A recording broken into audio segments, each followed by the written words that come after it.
how the Dutch solved an almost impossible problem. Before we dive in, make sure y'all subscribe, ring the notification bell, get a video a thumbs up. Let's jump right into it. It's January 1916. Strong winds have been blowing for 3 days and was pushing water into the Zuiderzee. In some areas, the water level had been raised by as much as 70 centimeters. This was putting immense pressure on the dikes, and one by one, they started to break. The freezing water broke through the dikes and flooded huge pastures and entire villages. My God. Dozens of people died, and thousands more lost their home. This was a humanitarian disaster, and for the Netherlands, it could not have been at a worse moment. 2 years earlier, World War I had started. The Netherlands remained neutral, but they were significantly affected as it led to a disruption of trade and commerce. There were food shortages, there was high unemployment, and the Dutch were financially strained. It was during these incredibly trying times that the flood occurred. But it was exactly this hardship, this hunger, and this violence from the ocean that prompted the Dutch to approve an ambitious plan. The goal was to build a dam that would turn this ocean into a lake. This would help improve safety. Then they would reclaim large swaths of land to use for agriculture. This would help solve the food shortages. It did all of these things, and this explains in some odd ways why it is that the Dutch love their tulips, their windmills, and cheese. This is how the Dutch solved an impossible problem with hindsight. Hey, the Dutch, know what I'm saying? Everybody else would have looked at this as a problem. Everybody else would have panicked, would have known what to do. The Dutch saw this as an opportunity to solve an almost impossible problem and turn that problem into something that actually benefited them, because without this problem, they wouldn't have done this. They wouldn't have created it, made it into a lake, and had all of these things. I like the Dutch.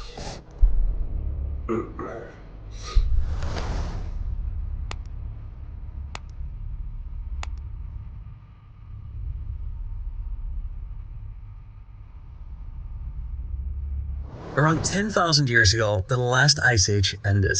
Land ice was melting and was raising the global sea levels. This eventually formed the North Sea and a large lake in the center of the Netherlands. The Romans, around year 0, named this Lacus Flevo. Remember that name. This lake would constantly flood.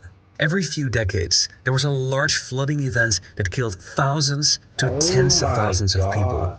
This continued for centuries until the lake eventually joined with the ocean. We're now in the Middle Ages, and the lake was referred to as Almere. Remember that name as well. The Dutch became increasingly ingenious with their water management. At least as early as the 14th century, they began reclaiming land, but their true masterpieces date back to the 1600s.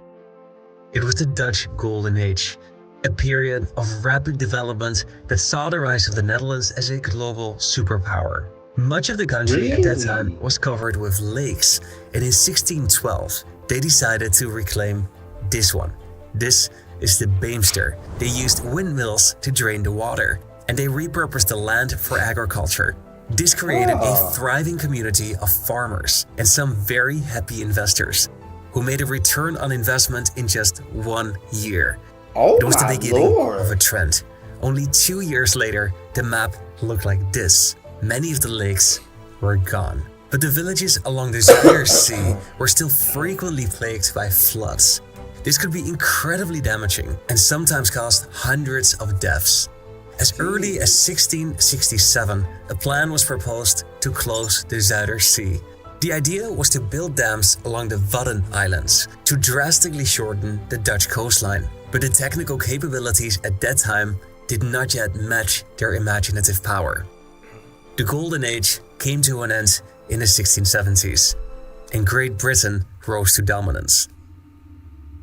Projects of such scale were a pipe dream for now, until 1848. That year, a series of revolutions swept across Europe with the aim of removing kings and queens and to establish independent nation-states. The king was quickly to make a preemptive concession, and he handed power to Parliament. This was followed by a large investment in infrastructure and a better position for entrepreneurs. At this moment, the desire to reclaim the Zuiderzee rekindled. That same year, a plan was proposed to build a dike from Enkhuizen to Stavoren to turn this part of the ocean into a lake. Amsterdam at that time looked like this and was still surrounded by large lakes. The plan was to reclaim this as well. But this plan failed to take the drainage from the river IJssel into account and was ultimately discarded. Another proposal came that following year. This included the construction of many more dikes around the Zuiderzee and the Waddenzee. Both oceans were proposed to be almost completely drained, but the plan was considered to be technically impossible and was also discarded. What the word impossible mean? Impossible. You feel me? It's always impossible until somebody makes it possible. So never let someone tell you that something is impossible. Never do that. The Dutch, they said that this is not impossible. We will figure this out. You feel me? And it's absolutely incredible that they were able to use these windmills to drain these lakes and turn this land into incredible farming land where investors are putting their money in and getting a return on profit in 1 year. Like, that's absolutely insane. The Dutch definitely were striving, and it said they became a global superpower very quickly. Engineers continued planning, while the Dutch kept busy on other projects.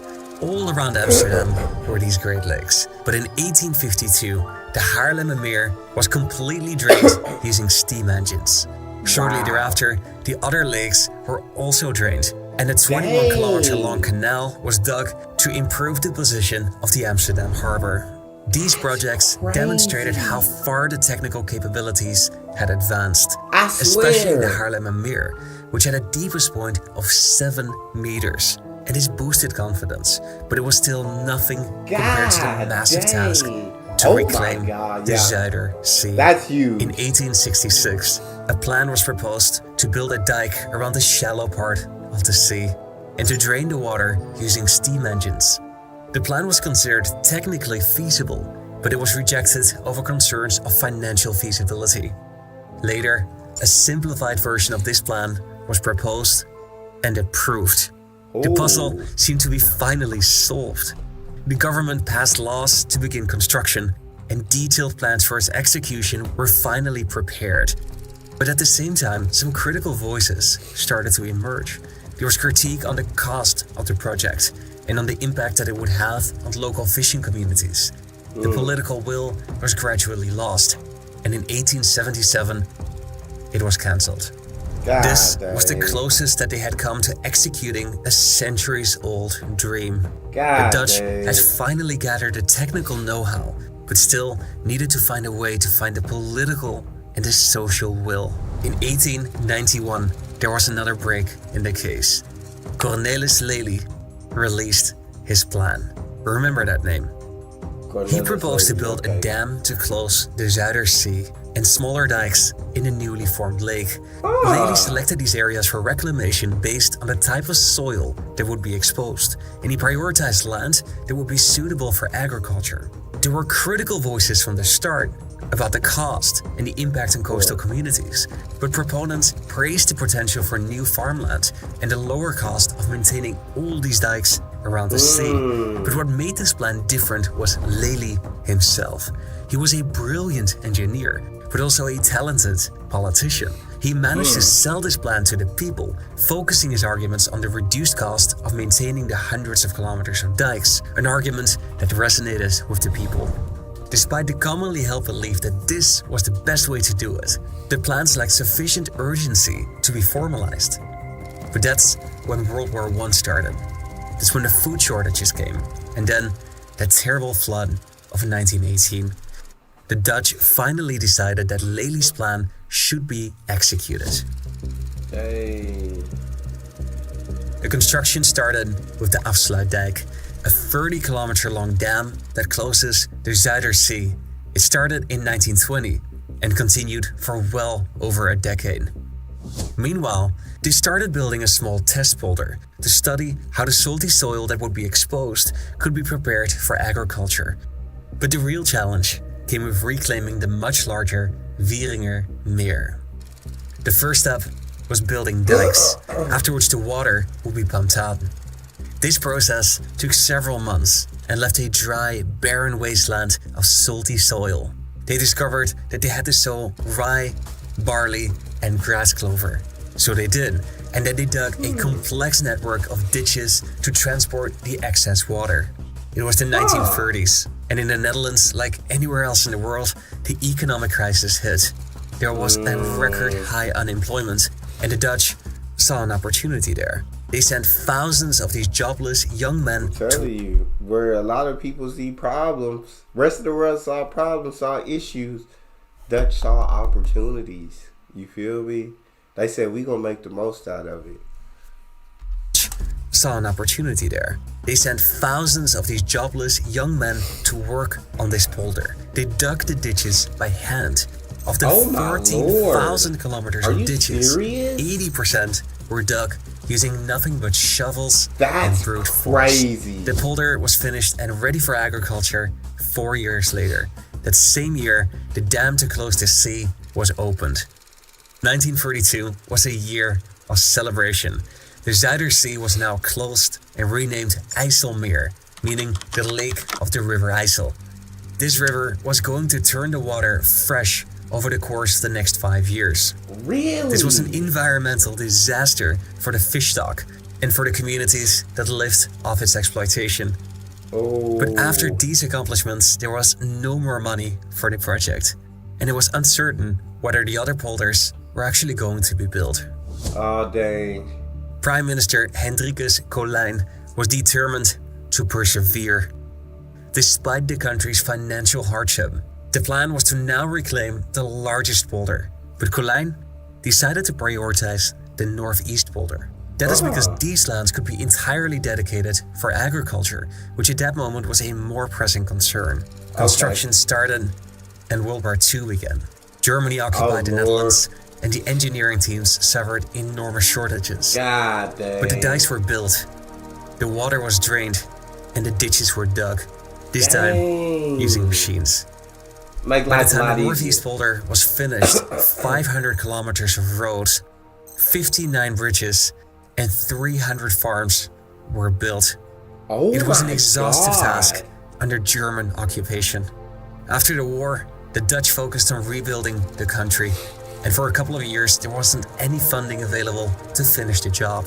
But they also started to notice another problem with the newly built Northeast Polder. It lies below sea level and lower than the mainland. This causes several issues. Groundwater from the mainland was now flowing into the polder, depriving the mainland from water and making it less fertile. Secondly, the polder was sinking, causing massive damages to housing and infrastructure. That's no When the good Dutch at started all. working on eastern Flevoland in 1950, they had made a few changes to the design. They added a border lake. The idea was that this would absorb water, reduce oxidation, and it would act as a buffer zone. This would slow subsidence, and it would prevent the same problems from happening to this polder. The construction was carried out over the next 5 years. The Dutch were now using small aircrafts to plant the crops. Whereas the Northeast Polder was primarily intended for agriculture, Eastern Flevoland was aimed at fixing the housing crisis. The urban centers of the Netherlands were rapidly growing, and there was a shortage of affordable housing. This polder was going to fix that. The plan was to build new cities across this polder to ease the pressure on nearby cities. Amidst these exciting developments, disaster struck. Dang. I was about to say, it's so awesome to see like what mankind can come up with and what's actually possible for us and the things that we've done and how we've evolved. Like it's just it's crazy to see this. Like it's absolutely incredible. In 1953, there was a massive flood in the southwest of the Netherlands. It killed thousands of people, and thousands more lost all that they had. Many were prompted to move away, amongst them my family. They moved from this area to the east of the Netherlands. But many others decided to move to the newly built polder, where they became the first migrants to settle on this land. Oh wow. At this stage, only 2 polders had yet to be reclaimed. In the original plan, the Makerwaard was supposed to be next. The Dutch government envisioned to build a second international airport on this Oh polder, wow. as well as a large military training facility. But the decision was That'd made be to pretty first nice. drain southern Flevoland. That's because it's much cheaper and it would help with closing the dikes of eastern Flevoland. Okay. Reclamation finished in 1968, and a few years later, the dike from Enkhuizen to Lelystad was also completed. This created Lake Marker. Small villages and large urban centers were built on the polders. This especially got into high gear in the 1980s with the construction of Almere. Its proximity to Amsterdam made it an attractive location, and it motivated Lelystad to find innovative ways to compete for settlers. In 1986, Flevoland became the 12th province of the Netherlands. A moment Wow. for celebration. That's Makerwaard was not the incredible. only project that remained. Its design went through several changes, but the plans were never approved. In the 1980s, Why the not? pushback from environmentalists was growing and was taken more seriously. Gradually, the desire to maintain a lake was becoming more prevalent. The plans were paused, and in 2003, they were cancelled. Oh wow. This is what the Netherlands looks like today. About a fifth of the country's current land area has been reclaimed from lakes or the That's ocean. crazy. A quarter is located below sea level, and only half of the country lies more than 1 meter above the ocean. Oh my The god. relationship that the Dutch have with the water contributed to the modern stereotypes. These windmills were their first technique that was used to reclaim land on a larger scale. The soil that they exposed was salty and suitable for only a few crops, but it happened to be perfect for tulips. This helped the Netherlands become the biggest exporter of these plants. Another plant that grows well on these polders is grass. Wow. Probably the country's most famous polder, the Beemster, is now world famous for its production of cheese. Beemster cheese gets its specific taste from milk that is produced by cows that feed exclusively on grass that grows on sea clay. It's fair to say that centuries of land reclamation have changed more than just the geography of the Netherlands. It has helped shape its cultural heritage and identity. Now, remember all the surnames that I asked you to remember? Well, that's because much of this history is now embedded in the country's place names. The name Flevoland is derived from the Roman word for this lake, Lacus Flevo. Its capital, Lelystad, is called after the engineer who designed these plans, Cornelis Lely. The largest city, Almere, is named after the name of this lake in the Middle Ages, Almere. The people living in Urk, which used to be an island, still say that they live on Urk, as opposed to in Urk, implying that they still identify as being on an island. Emmeloord, the biggest city in the northeast polder, is named after a village that used to be on an island in this exact location. The history of this region is still very much alive today. I selected these 2 videos for you to consider. I legit think that's absolutely incredible, man. The Dutch, very innovative, big imaginations, and they got it done. They absolutely got it done. They turned lake into land. That's just so crazy to me. That's badly. That's all we got. Make sure y'all subscribe, ring notification bell, get a video a thumbs up. It's your boy D-Neil, out.